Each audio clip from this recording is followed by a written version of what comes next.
Vamos abrir as Escrituras, irmãos, conforme está no Evangelho de João, capítulo 3. Nós faremos a leitura do capítulo 3, versículo 31. Você abre lá em João 3. E lá em João 3, você vai até o versículo 31. Nós vamos começar a leitura do versículo 31. É um texto muito conhecido da igreja. Já temos visto ele em filmes, em televisão, em tudo que é lugar. Nós já conhecemos bastante esse texto. Eu acredito que será de fácil compreensão nesta hora. João capítulo 3, verso 31, nós leremos até o versículo 30, assim diz a palavra do Senhor. Quem vem das alturas, certamente está acima de todos. Quem vem da terra é terreno, e fala da terra. Quem veio do céu está acima de todos e testifica o que tem visto e ouvido, contudo ninguém aceita o seu testemunho. Quem todavia lhe aceita o testemunho, por sua vez, certifica que dele, porque certifica dele, porque Deus não dá o Espírito por medida.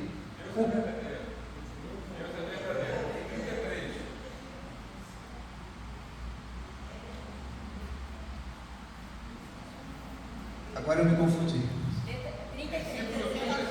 33. Quem todavia lhe aceita o testemunho, por sua vez, certifica que Deus é verdadeiro, pois o enviado de Deus lhe fala as palavras dele, porque Deus não dá Espírito por medida. O Pai ama o Filho e todas as coisas tem confiado às suas mãos.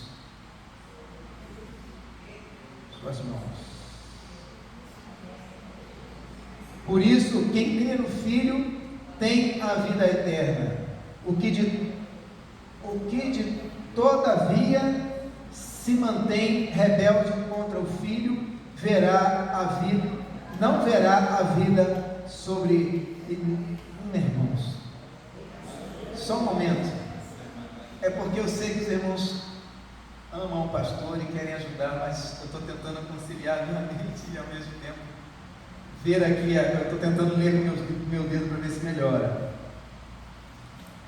até meu óculos ficar pronto. Vamos lá, então, a partir do versículo 36. Por isso, quem crê no Filho tem a vida eterna. O que todavia se mantém rebelde contra o Filho não verá a vida, mas sobre ele permanece a ira de Deus. A mulher samaritana. Quando, pois, o Senhor veio a saber que os fariseus tinham ouvido dizer que ele, Jesus, fazia e batizava mais do que os discípulos de João, se bem que Jesus mesmo não batizava ninguém. Assim, deixou a Judéia, retirando-se outra vez para a Samaria. Chegou, pois, a uma cidade samaritana chamada Sicar, perto das terras de Jacó, que Jacó dera a seu filho José. Estava ali a fonte de Jacó. Cansado da viagem, assentara-se Jesus junto à fonte, por volta da hora sexta.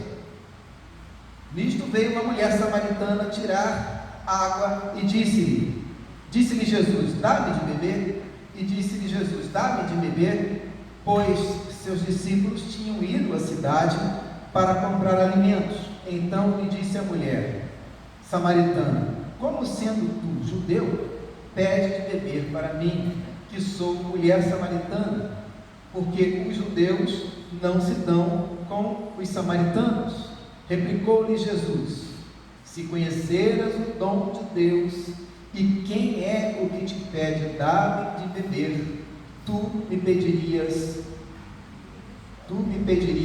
a ele e ele te daria água viva. Respondeu-lhe ela: Senhor, tu não tens com que tirar e o poço é fundo, onde pois tens água da vida?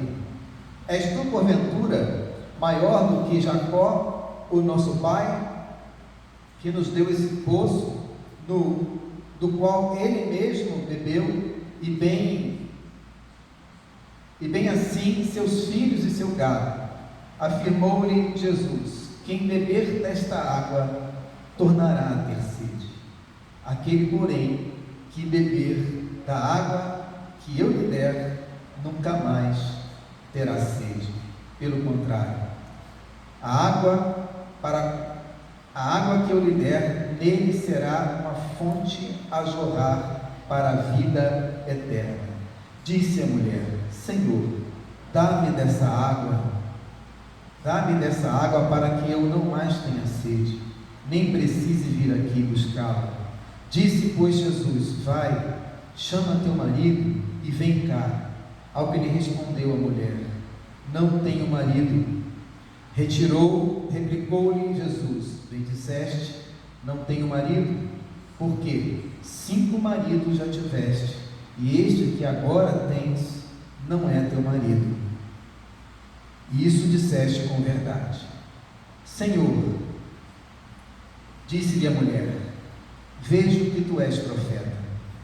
Nossos pais adoravam neste monte, vós, entretanto, dizeis que em Jerusalém é o lugar onde se deve adorar.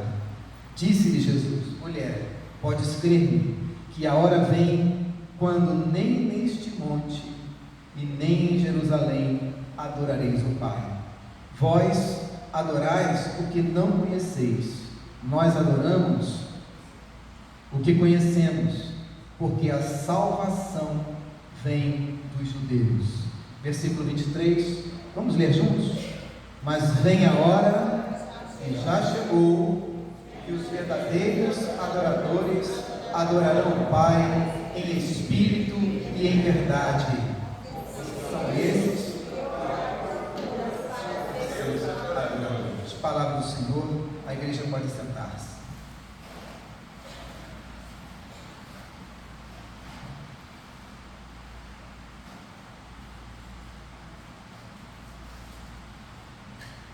A verdadeira adoração. Quantos de nós têm verdadeiramente adorado a Deus em espírito e em verdade? Ainda em pleno século XXI, nós temos conhecido muitas pessoas dentro de algumas igrejas que ainda não entenderam o que é em espírito e em verdade. O que me chama a atenção, e é algo periclitante, ou seja, algo que é necessário, merece de nós um certo cuidado quando nós pensamos sobre o que Jesus está dizendo nesse texto. Ele fala uma série de coisas para a mulher, para no final falar aquilo que é principal. Por isso nós fizemos a leitura desde o versículo de número 16 de João 3.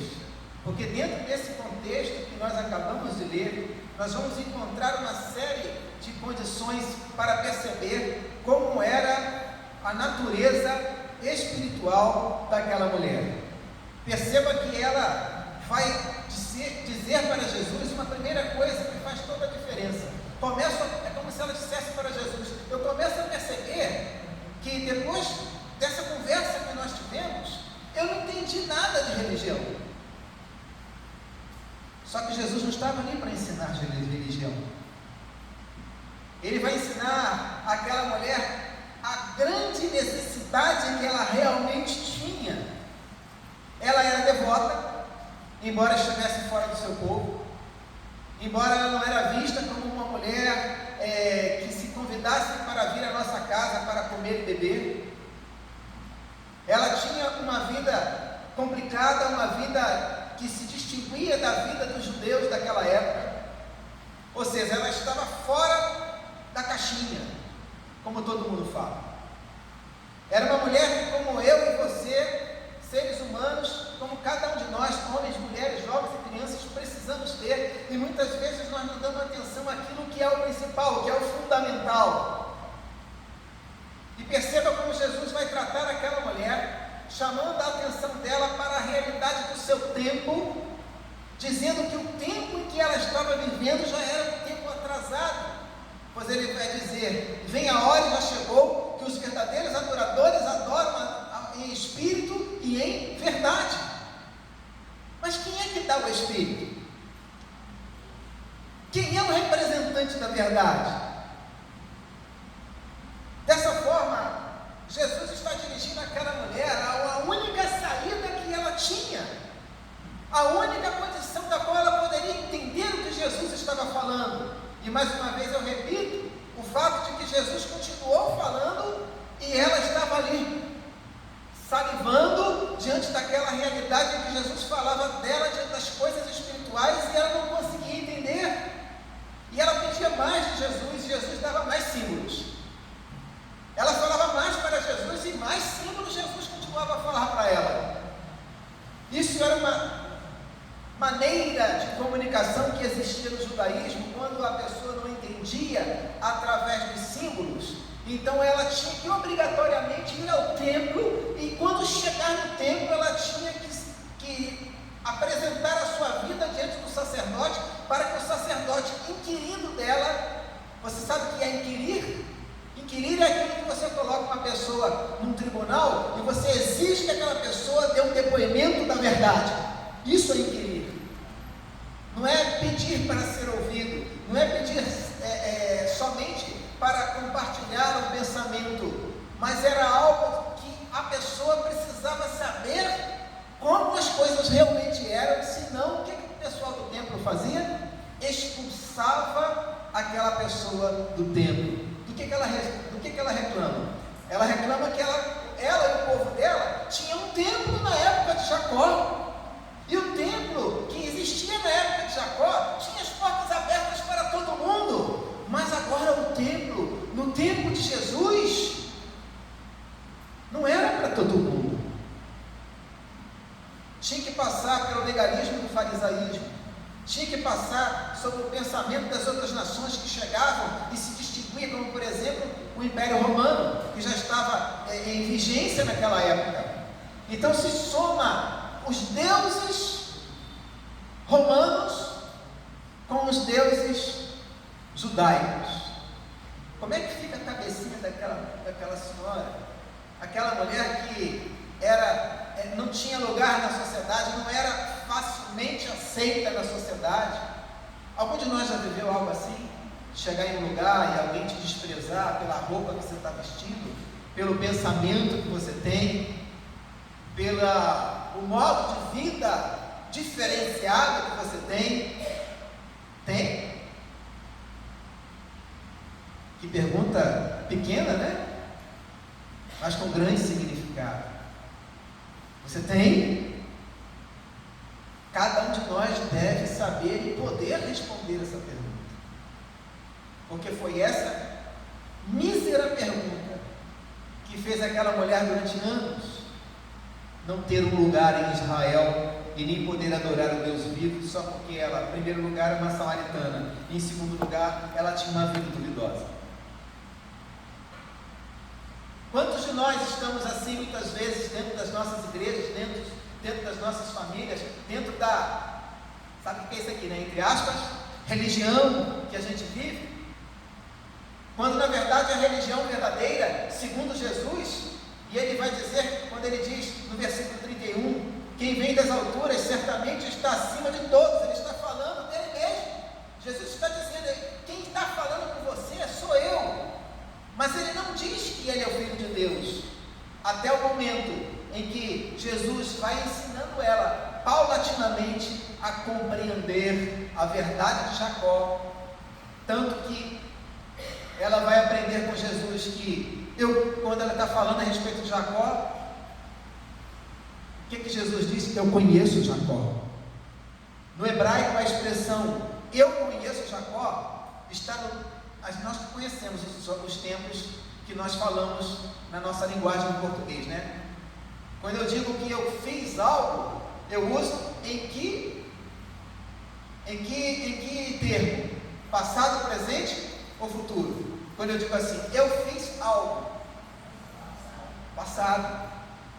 Na língua hebraica, quando você vai usar o passado traz referências. A linguagem hebraica, ela vem para falar como foi assim que foi falado para aquela mulher. O significado da linguagem hebraica, quando ela vai falar sobre o pai Jacó, e Jesus diz, não, eu sou. Olha que expressão, eu sou. Quem era o personagem que no judaísmo antigo e tanto no judaísmo novo da época de Jesus, qual era o nome que não podia ser falado fora do templo? Qual era o nome que não podia ser usado fora do templo? Era o nome do Hamashia Achat, o Deus vivo. Esse nome não poderia ser citado fora do templo, senão aquela pessoa que citou teria que pagar um tributo, teria que ser colocada para fora do templo, porque ela disse um nome que só poderia ser dito, só poderia ser usado por aquelas pessoas que fossem catedráticos da religião. E o que a religião daquela época estava fazendo com as pessoas do seu tempo? Estava excluindo, estava colocando para fora, em vez de atrair para conhecer o Deus vivo e verdadeiro. Lembrando que eles ainda tinham uma gama enorme de ligação com o hebraísmo, ou seja, eles estavam presos ainda a muitas coisas do Velho Testamento, e Jesus chega com uma palavra nova, falando a respeito do passado e dando esclarecimento para as pessoas. E essas pessoas começavam a admirar a Jesus. Por quê? Porque ele sabia falar hebraico? Não!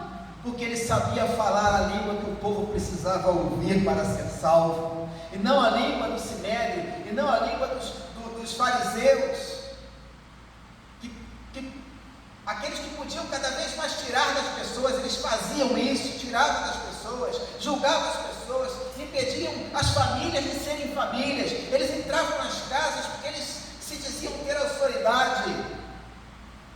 E lendo os evangelhos, nós vamos ver o que aconteceu nesse episódio, porque eles vão tentar buscar e matar Jesus de diversas formas, assim como fizeram no Antigo Testamento através de outras pessoas.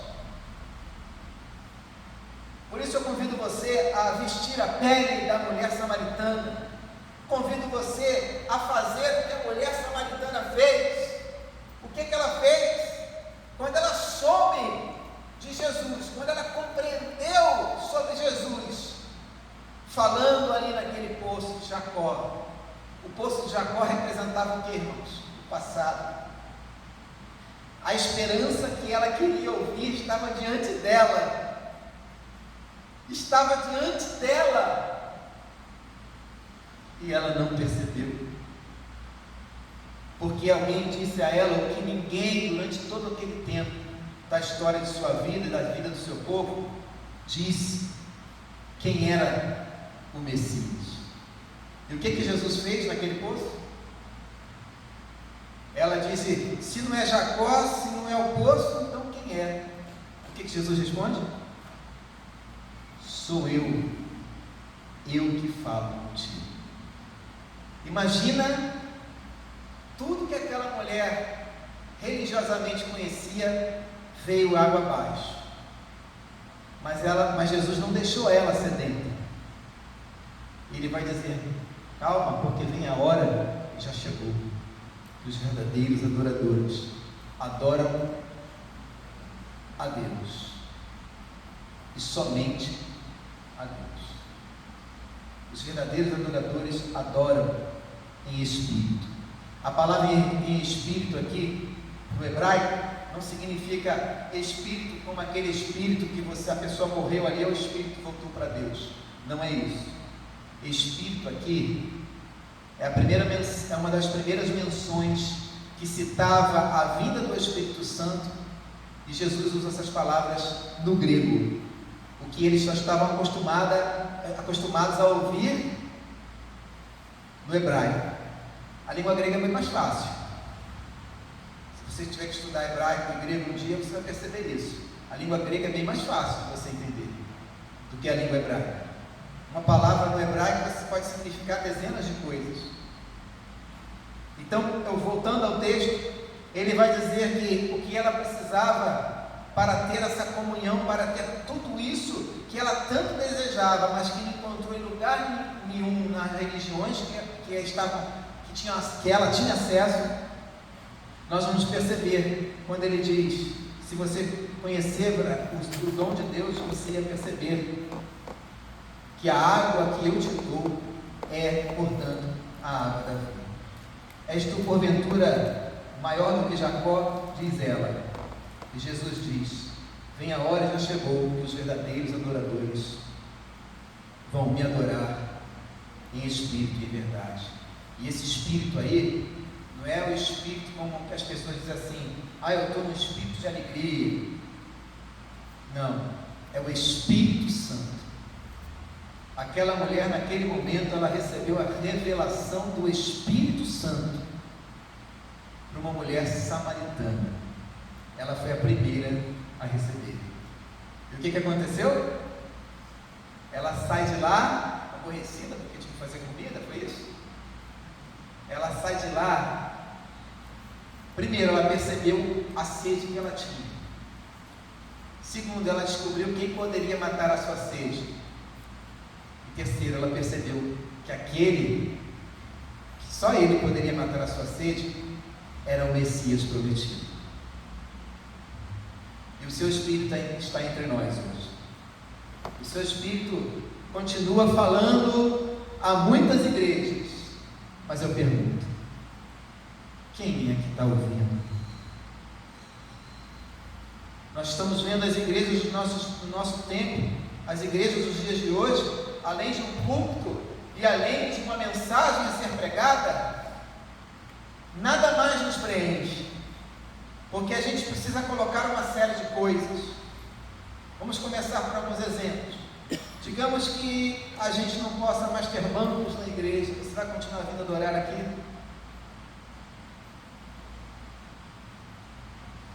Vai ou não vai? Se não tiver mais banco, mas tem espaço, você seria capaz de vir e adorar aqui, sentando mesmo no chão? Hoje em dia nós estamos enchendo nossas igrejas de coisas lindas e maravilhosas, e isso não é errado, não é ruim, mas nós não estamos investindo na nossa vida com Deus para descobrir a água da vida que Ele pode nos dar, que só Ele pode nos dar. Nós temos visto muitas conversões em nossos dias, nós temos visto muitas igrejas sendo plantadas. Outro dia eu comecei a contar na rua, quando eu estava no ônibus vindo para cá, eu estava vindo de Pilares para até aqui a rua Caiuá, onde eu moro. Eu comecei a perceber como eu cheguei a perder quase o número de igrejas que agora estão sendo colocadas uma do ladinho da outra, umas pequenininhas, outras mais magrinhas, mais apertadas, mas é uma do ladinho da outra. O que antigamente, eu não sei como é que está hoje em dia o judiciário do Rio de Janeiro, mas para uma igreja estar perto de outra igreja tem um espaço determinado, menor do que aquele espaço não pode. Hoje em dia nós estamos vendo igreja quase em cima da outra. Já brincou aqueles joguinhos de Lego, de montar as coisas? Então tem gente montando igreja igual a criança monta Lego. Hoje em dia nós estamos dando mais valor a coisas materiais do que coisas espirituais. Por isso eu perguntei: se você não tiver mais banco, você vai deixar de vir à igreja? Se você não tiver mais microfones para pregar, você não vai vir mais à igreja? Se você não tiver mais a roupa bonita para usar, mas você tem uma lá que talvez não seja tão bonita, mas você vai deixar de vir porque a sua roupa não é a melhor? E se Deus tirar todos os recursos que nós temos aqui, mas só ficarmos nós, o que você faria? Sem banco? Sem roupa de marca? Sem cadeira aconchoada? Sem coisas boas? Mas apenas nós e Deus. Nós vamos poder adorar? Nós poderemos adorar? Muitas vezes nós percebemos os valores.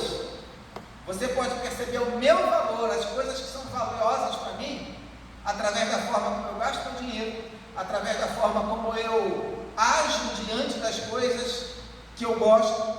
É ou não é verdade? É igual criança. Não é assim? Criança, quando passa 10 lojas, mas naquela que ela mais gosta, ela faz o quê? Ela pega a mão do pai, não quer nem saber se o pai vai querer entrar ou não, e faz o quê? E puxa para dentro da loja. E aí o pai se não pegasse. O que acontece? Aquele berreiro se joga para trás, fala o pai, se joga para frente, se joga para o lado. O que acontece? Talvez você esteja achando que eu estou ficando enfadonho naquilo que eu estou dizendo, mas eu só estou fazendo, irmãos, trazendo à tona aquilo que naturalmente eu tenho visto em muitos lugares e que tem acontecido nas nossas igrejas. Se não tiver aquilo, se não tiver o microfone, se não tiver os bancos, se não tiver isso, a nossa adoração não existe. A gente não quer adorar. E isso me leva à igreja dos apóstolos, aonde eles nem lugar para adorar possuíam. Ainda ontem eu estava lendo uma parte do apóstolo Paulo, quando Timóteo foi fazer a última visita ao apóstolo Paulo, e nós vemos ali Paulo falando para ele: não se preocupe comigo, mas você não tem o que comer, o que vestir, você está todo machucado, você não tem o que Timóteo recebe como resposta de Paulo? As tuas palavras me alegraram. E era a última vez que ele veria Timóteo. Paulo disse: estou confortável com as minhas algemas, porque eu cumpri um bom combate. Estou prestes a declinar da carreira, porque ele sabia que ia morrer. Amados irmãos, às vezes eu fico pensando, se nós tivéssemos a oportunidade de abrir um túnel do tempo, abrir um túnel do tempo aqui, aí você, do outro lado, você consegue ver Israel, no tempo de Jesus. Se pudéssemos fazer uma excursão para lá hoje, você faria? Se você pudesse abrir uma porta aqui e aparecer lá no tempo de Jesus, você faria isso? No tempo de perseguição? No tempo em que logo depois que acontece a ressurreição de Lázaro, o que acontece com Jesus? Ele começa a ser perseguido. Não é perseguiçãozinha boba não. O Estado perseguia ele, a religião perseguia ele, aqueles que eram seus irmãos de religião perseguiam ele, e as coisas só não aconteceram. Por quê? Porque o pai disse, e o pai falou, o filho repete: ainda não chegou a minha hora. E a sua, meu irmão, quando é que vai chegar? E a sua hora, você que já vem à igreja há muitos anos, mas ainda vive aquele evangelho da mulher samaritana. Será que na vida de muitas igrejas nós não vamos precisar suplicar a Deus que abra uma porta no túnel do tempo para pedir para aquela mulher samaritana, uma mulher que era iletrada, só conhecia a sua linguagem, que era da época de Jacó, que era desprezada por causa da condição que ela tinha social, mas ela conversa com Jesus, e o que acontece? Jesus reconhece ela como uma filha de Jacó e vai dizer que ela, e vem a hora, já chegou, e que os verdadeiros adoradores, quem são os verdadeiros adoradores? A gente precisa aprender o que é isso, quem são esses verdadeiros adoradores, porque eles adoram em espírito e em verdade, e não abrem mão disso, e não param de viver assim, porque eles têm um espírito chamado de Espírito Santo de Deus, que é enviado para nós, e só foi enviado para nós porque na cruz do Calvário o meu, o seu, o nosso Salvador morreu no nosso lugar. Talvez nós precisamos sentir os cravos da cruz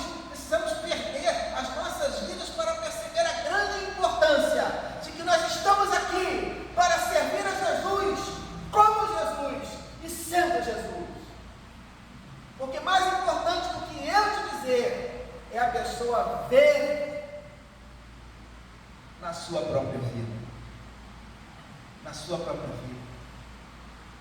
Ah, como é bom, diga-me para mim, congregação amada, uma pergunta simples: quando as pessoas te reconhecem como crente na rua, na sua casa, nos seus parentes, nos seus amigos, você não se sente bem com isso?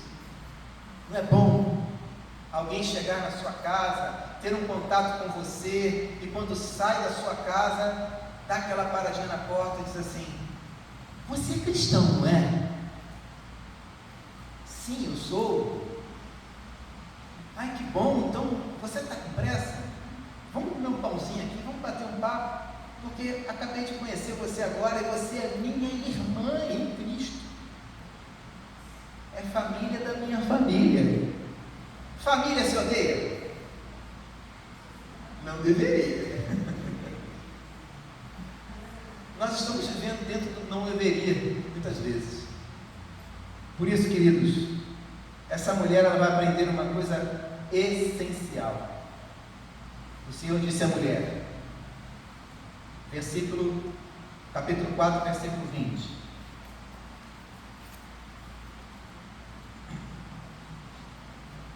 Senhor disse à mulher: veja que tu és profeta. Nossos pais adoravam neste monte, vós entretanto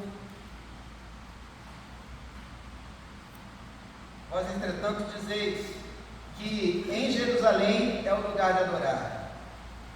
Disse-lhe Jesus: mulher, podes crer que a hora vem quando os verdadeiros adoradores, termina a igreja, verdadeiros adoradores adoram em espírito e em verdade. E a melhor parte, porque são esses que Deus procura para seus adoradores. Sabe o que me chama a atenção nessa frase de Jesus? Ele diz: são estes que. Ele não disse são todos. São esses que agem assim e só podem agir assim pelo Espírito Santo de Deus. E para que eles possam agir assim, o Espírito Santo não pode ficar em volta, mas dentro. Essa é a diferença. Nós temos luz para dar, não é verdade? Sim ou não? Quem são os luzeiros do mundo? Somos nós. É uma palavra que eu sei que você e eu já conhecíamos, mas sempre que lemos parece que ela é nova, porque as perguntas vêm, as pessoas percebem. A grande pergunta que falta agora é essa: até quando nós só vamos ficar dentro dessa condição em que nós falamos de evangelização, falamos de amor ao próximo, falamos das necessidades dos irmãos, vivemos toda aquela realidade que na época de Cristo, segundo a época dele, ele também viveu? Até quando vamos viver assim? Vindo a igrejas, sentando em bancos, mas quando a gente sai por aquela porta, poucas pessoas nos conhecem como cristãos. Qual foi a última vez que você teve a alegria de olhar para alguém e dizer assim, para uma pessoa ou alguém, e dizer: eu sou cristão, eu sou seguidor de Cristo, Ele é o meu Senhor e Salvador? Para alguém que você nunca conheceu, quem sabe dentro do ônibus, uma oportunidade que seja. Eu te convido hoje para sentar e vestir a roupa daquela mulher samaritana, mas não quando Jesus aconchegou para falar com ela, mas no final. O que ela fez no final? Ela foi a primeira evangelizadora da época de Jesus. Ela sai correndo, largando tudo, dizendo: olha, venho ver um homem que falou tudo sobre a minha vida. Por acaso ele não viria a ser quem? O Messias? Ela, tadinha, chamava de Messias, mas depois ela compreendeu que o Messias era Jesus. Você precisa ser Jesus. Você precisa ser a luz do mundo, porque Jesus já veio e já nos deu essa tarefa. Agora é com a gente. Você pode dizer amém para isso? Amém. Louvado seja Jesus.